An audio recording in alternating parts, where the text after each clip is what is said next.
নমস্কাৰ, মই পৰি আৰু আজি আমাৰ ঘৰ 1 তাৰিখ বুলি আমি ফুৰিবলৈ আহিছোঁ নতুন পাৰ্কখনক, যিখন হৈছে সতী ৰাধিকা শান্তি উদ্যান, যিখন ব্ৰহ্মপুত্ৰ পাৰতে আছে।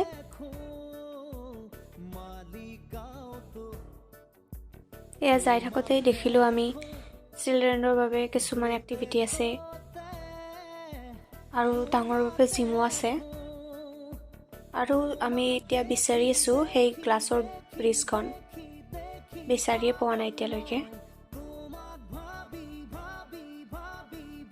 গাইজ, এয়া ফাইনেলি বিচাৰি পালোঁ আৰু ইয়াত মানুহ চাওকচোন, ইমান ভিৰ আছিল। তথাপিও আমিও ঠেলা হেঁচা কৰি ইয়াতে উঠিলোঁ।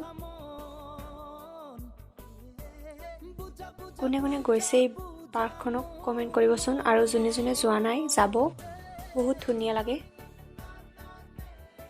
আমি আৰু শ্বহীদ স্মাৰক ক্ষেত্ৰত যাম, তো ভিডিঅ'টো পাৰ্ট 2 আহিব, তো চাই থাকিব।